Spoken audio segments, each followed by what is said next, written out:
Amateurs de sueur froide, bonjour et bienvenue à nouveau sur la chaîne. Aujourd'hui, nous allons nous pencher sur la vie de Heather Stevenson Snell, et les événements qui ont abouti à un meurtre, pendant le Halloween de l'année 2003.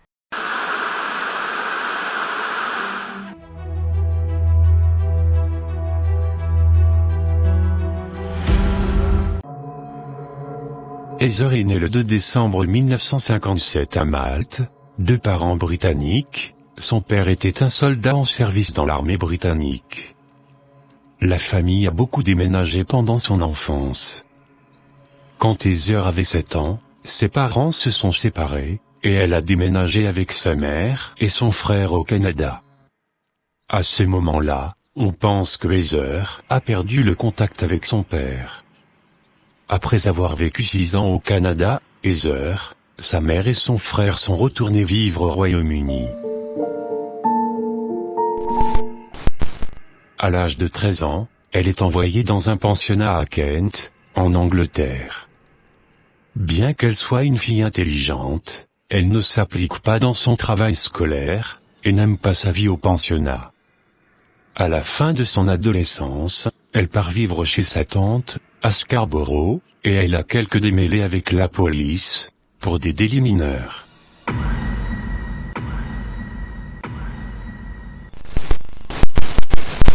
Cependant, alors qu'elle avait l'impression que sa vie commençait à lui échapper, elle a trouvé un emploi dans une librairie locale. Le propriétaire de la librairie s'appelait Leo Snell, lui et Heather ont rapidement eu une relation amoureuse. En 1978, quelques mois après leur rencontre, ils se sont mariés. Leur fils, qu'ils ont appelé Solomon, est né peu après. La jeune famille s'installe à Pembroke, en Cumbria, où elle ouvre une galerie et une librairie. Cependant, le mariage est semé d'embûches, et ils ont divorcé au milieu des années 80.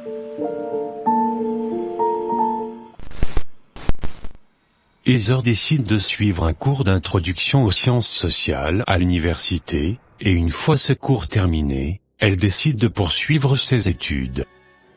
En 1987, à l'âge de 30 ans, elle obtient une place pour étudier la psychologie à l'université de York, en tant qu'étudiante adulte. 3 ans plus tard, elle obtient son diplôme, et ouvre une clinique de psychothérapie à York, en 1991. Au cours des années suivantes, Heather a vu des centaines de patients, depuis son domicile de l'avenue Crombie à York. Pour ces patients, elle était perçue comme une influence professionnelle apaisante sur leur vie, pendant leur période de difficulté.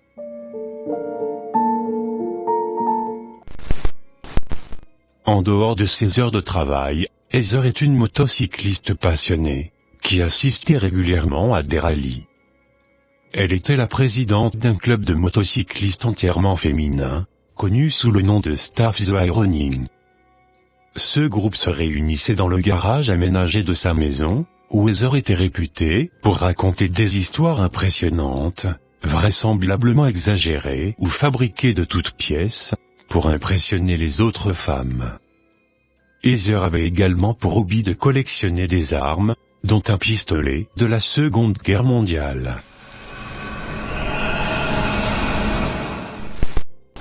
Heather possédait de Rottweiler et en 2002, elle a placé une annonce dans un magazine pour un gardien de chien. Elle voulait un gardien à domicile, qui pourrait s'occuper de ses chiens pendant qu'elle travaillait. Adrien Sinclair, 42 ans, a répondu à cette annonce et s'est vu offrir le poste. Heather était charmante, savait écouter, et les deux sont devenus proches, très rapidement. Ils ont commencé une relation amoureuse, mais moins de 3 semaines après le début de leur relation, Adrien a réalisé qu'il a fait une erreur. Heather pouvait être très autoritaire, et exiger une attention constante. Ceci, ajouté à son obsession pour les armes, mettait Adrien de plus en plus mal à l'aise. Il se sentait très pris au piège, et avait peur de partir. Cependant, au cours de l'été 2002, il a vu l'occasion d'échapper à cette relation. Heather part aux États-Unis pour suivre un cours universitaire, et sera absente pendant 4 mois. Lorsqu'Heather apprend que Adrian est parti, se met en colère, et commence à appeler Adrian sans relâche. Au fil du temps, ces appels sont devenus de plus en plus menaçants. Heather contacte également la famille et les amis d'Adrian et, en les interrogeant soigneusement et en les manipulant, elle les a amenés à révéler des détails sur ce qu'Adrian faisait de sa vie.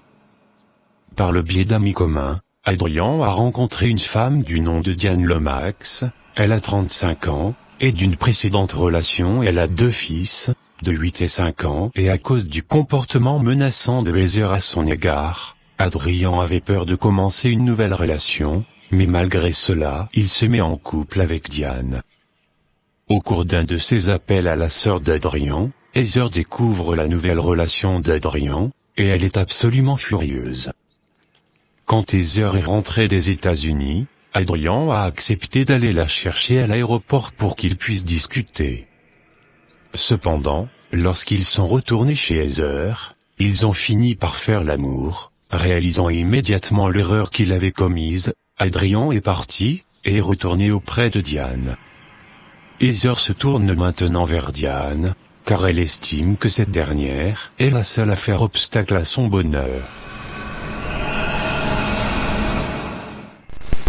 Elle devient de plus en plus violente envers les couples, leur téléphonant jusqu'à 10 fois par jour, leur envoyant des SMS et des messages injurieux et postant des photos dégradées du couple à leur domicile. Adrian et Diane ont informé la police qui, à ce stade, n'a pu prendre qu'une mesure. Il a été demandé au couple de tenir un registre de ces incidents. Le harcèlement a continué à s'intensifier. Non seulement Heather a commencé à observer le couple, mais elle a également considéré les 2 enfants de Diane comme un gibier. Elle les suivait sur le chemin de l'école, et faisait des menaces voilées à Diane pour qu'il leur arrive quelque chose de mal.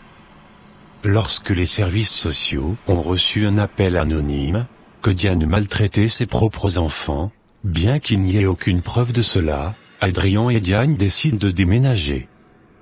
Ils ont trouvé une maison à Huddersfield, mais avant que tout ne soit finalisé, ils reçoivent un appel de Heather, appel dans lequel elle demande simplement « Quel temps fait-il à Huddersfield ?» Encore une fois, elle avait une longueur d'avance sur eux. Le déménagement n'a pas eu lieu et au printemps 2003, après plus d'1 an de problèmes, le harcèlement a soudainement cessé. Adrian et Diane ont tenté de reprendre le cours de leur vie. Heather, quant à elle, a rejoint le centre d'activité du nord de l'Angleterre, à Rutherford, près de York. Ici, elle a suivi une série de cours de tir, c'est là qu'on lui a appris à manier un fusil de chasse. Heather élabore un plan pour se débarrasser de Diane. Elle a commencé à planifier méticuleusement le meurtre de Diane. Elle a écrit chaque élément du plan en détail, sur des fiches de couleur bien remplies. Elle a élaboré des itinéraires de fuite, des emplacements et un plan pour faire accuser Adrian du crime.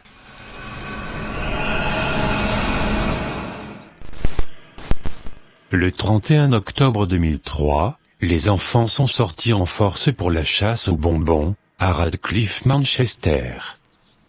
Après la chasse aux bonbons, Diane et ses 2 enfants sont allés se coucher.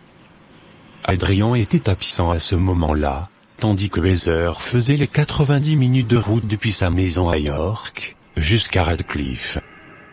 Vers minuit, elle a garé sa Ford Escort rouge au coin de la rue, où se trouvait la maison de Diane, et a enfilé un masque de protection orange, une cape blanche, et des gants roses. Elle s'est approchée de la maison de Diane, et a commencé à marteler la porte d'entrée.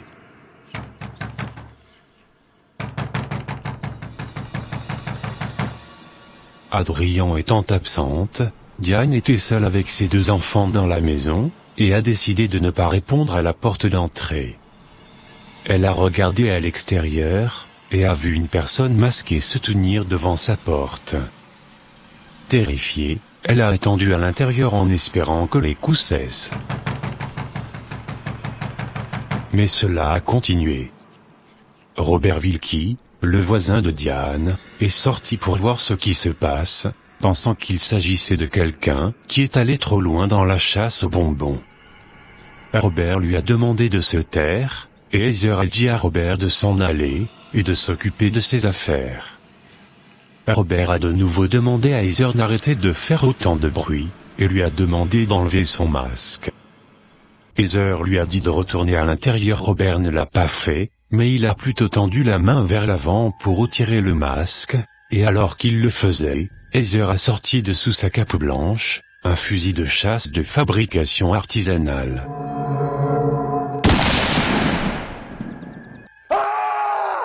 À environ 1 mètre de Robert, elle a tiré un seul coup, le touchant à l'estomac. Le recul du canon s'est abattu sur le côté gauche du visage de Heather, qui s'est immédiatement enfui. Le 1er novembre, vers 1h30 du matin, la police a repéré la voiture de Heather, qui roulait à une vitesse suspecte. Supposant qu'il pouvait s'agir d'un conducteur ivre, la police a arrêté la voiture. Heather leur a donné un faux nom, et a expliqué qu'elle rentrait chez elle, à York. L'un des agents de police a remarqué quelque chose de suspect dans le plancher arrière de la voiture. Lors de la vérification, la police a trouvé la cape blanche couverte de sang, ainsi que le fusil de chasse et les cartouches. Heather est fouillée, et la police a découvert qu'elle portait un couteau dans la ceinture de son pantalon. Elle a été arrêtée pour possession d'armes à feu. Lors de son interrogatoire, Heather s'est montrée peu coopérative et incohérente. Il était clair dès le départ qu'elle voulait être responsable de la situation en indiquant dans quelle cellule elle voulait se trouver, à quelle heure elle voulait manger, et combien de temps l'entretien devait durer. Une perquisition de la police à son domicile a révélé l'intégralité de son plan soigneusement noté sur des fiches. Cependant, la seule chose qu'Heather n'avait pas prévue, c'est d'être interrompue par le voisin, Robert Wilkie, connu sous le nom de Bob. Bob était un ancien soldat de 43 ans, il avait récemment eu une relation avec Debbie O'Brien, qui vivait à côté d'Adrian et Diane. Debbie a 2 enfants d'une précédente relation, âgés de 14 et 9 ans, dont Bob est devenu très proche. Après 10 mois de relation, Bob a demandé la main du père de Debbie, et le couple s'est fiancé. Debbie avait aidé Bob à se réconcilier avec son frère aîné Billy, 2 semaines avant Halloween 2003. Bien que les services d'urgence soient arrivés quelques minutes après la fusillade, Bob a subi de graves blessures internes et n'a pas pu être sauvé. Heather a été accusée du meurtre de Bob, et de la tentative de meurtre de Diane. En 2004, elle a été jugée à la cour d'assises de Manchester. Elle a plaidé non coupable aux accusations, affirmant qu'elle était allée à la maison ce soir-là, pour récupérer son chien. Elle a affirmé qu'elle n'avait jamais eu de relation avec Adrian, et qu'elle l'avait renvoyé de son travail de garde de chien, car il n'était pas à la hauteur de la tâche. Elle a poursuivi en disant qu'Adrian l'avait déjà attaqué. Elle a également déclaré que le coup de feu était parti accidentellement cette nuit-là, pendant une lutte avec Bob, après qu'il l'ait frappé plusieurs fois au visage. Ces faits ont été contestés par l'accusation, qui a en outre apporté comme preuve une cassette de vidéosurveillance qui avait enregistré le son de l'incident, mais pas les images en raison de la direction de la caméra. Heather n'a montré aucun remords au cours du procès. Après un procès de 2 semaines, elle a été déclarée coupable du meurtre de Bob, et de la tentative de meurtre de Diane. Heather n'a montré aucune émotion lors de la lecture de la sentence. Le 21 septembre 2004, Heather a été condamnée à la prison à vie, avec une peine minimale de 22 ans. Elle a été qualifiée de bizarre, de tordue et de danger pour le public. Elle pourra bénéficier d'une libération conditionnelle en 2026. Malgré son séjour en prison, Heather a obtenu ce qu'elle désirait, puisque Diane et Adrian se sont séparés, quelques semaines après le meurtre. Diane a déménagé de chez elle l'année suivante. Un an après le meurtre, à l'Halloween 2004, Adrian a été battu par un groupe de personnes qui ont déclaré c'est pour Heather. Il a maintenant changé de nom, a déménagé et préfère rester anonyme. Dites-moi ce que vous pensez de cette histoire en commentaire. Comme toujours, je serai intéressé à les lire.